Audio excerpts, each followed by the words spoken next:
ஆண்டவராகிய இயேசு கிறிஸ்துவின் விலையேறப்பெற்ற பரிசுத்தமான நாமத்தில் அன்பின் வாழ்த்துக்கள்.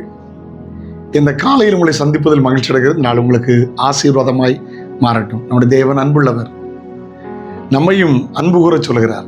ஹல்லேலூயா. சகோதர அன்பை வெளிப்படுத்த கர்த்தர் விரும்புகிறார். ஏன்னா அன்பில்லாதவன் தேவனை அறியான், தேவன் அன்பாகவே இருக்கிறார். 1 யோவான்ல நிருபத்திலிருந்து ஒரு நல்ல வார்த்தையை வாசிக்க இருக்கலாம். 1 யோவான் 4:20. ஆமென். தேவனிடத்தில் அன்பு கூறுகிறேன் ஒருவன் சொல்லியும், தேவனிடத்தில் அன்பு கூறுகிறவன் என்று சொல்லியும் தன் சகோதரனை பகைத்தால் அவன் பொய்யன். நான் கண்ட சகோதரனிடத்தில் அன்பு கூறாமல் இருக்கிறவன், கண்ணால கண்ட சகோதரத்தில் அன்பு கூறாமல் இருக்கிறவன் தான் காணாத தேவனிடத்தில் எப்படி அன்பு கூறுவான்? கண்ணால பார்க்க முடியாத கடவுளிடத்தில் தேவனிடத்தில் எப்படி அன்பு கூறுவான்? அன்பு வெளிப்படுத்தும் நண்பர்கள் பிறருக்கு அன்பை வெளிப்படுத்துவர்களாய் மாற வேண்டும்.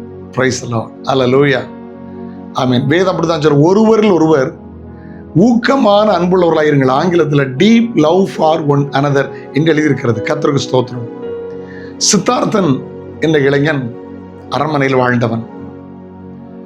பல வர்ணமான பூக்களை பார்த்து மகிழ்ந்தவன். நதிக்கரையில் குளத்தில் போய் மீன்களை பார்த்து மகிழ்ந்தவன். ஆகாயத்து பறவைகளோடு விளையாடி மகிழ்பவன். அரண்மனையில் வாழ்பவன் அல்லவா. ஒரு முறை அவன் காட்டுப்பகுதியில் விளையாடி கொண்டிருந்த போது ஒரு புறா வந்து விழுந்தது. அடிபட்டு இரத்த காயமாக இருந்த அம்பு இருந்தது. அம்பை உருவினான். பச்சல்களை அரைத்து அதில் விட்டு புறாவை காப்பாற்றினான். அதை செல்லமாய் வளர்க்க முடிவு செய்தான்.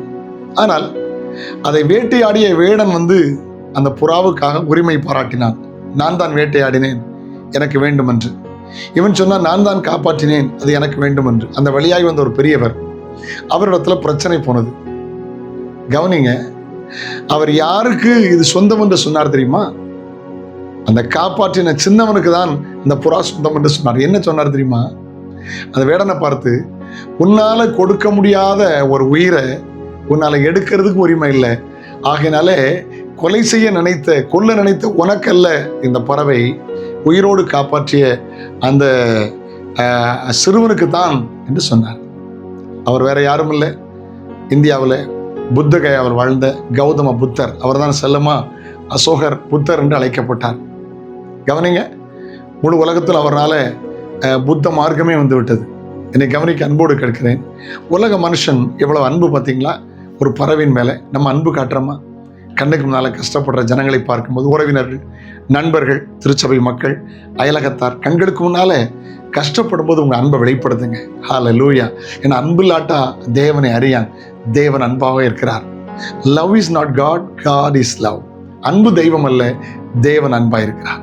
கிறிஸ்துவின் அன்பை வெளிப்படுத்துங்கள், பறைசாற்றுங்கள். நீங்கள் ஆசீர்வதிக்கப்படுவீர்கள், உங்கள் தலைமுறைகள் ஆசீர்வதிக்கப்படுவார்கள். ஜெபிக்கலாமா? பரலோக தகப்பனே, இயேசுவின் நாமத்தில் ஜெபிக்கிறோம். நன்மையும் கிருபையும் தொடரட்டும். நீங்கள் எங்கள் மேலே அன்பு வச்சு பாவத்திலிருந்து விடுதலையாக்கிங்களே, எங்களை ஆசீர்வதிச்சிங்களே. நீங்கள் தந்த அன்பை வெளிக்காட்டுறவர்களாக எங்களை மாற்றும். இயேசுவின் நாமத்தில் ஜெபங்களும் பிதாவே, ஆமேன், ஆமேன். நாளை உங்களை சந்திக்கிறேன். அதுவரையிலும் அவருடைய கிருபை உங்களை தாங்கட்டும். God bless you. Have a nice day.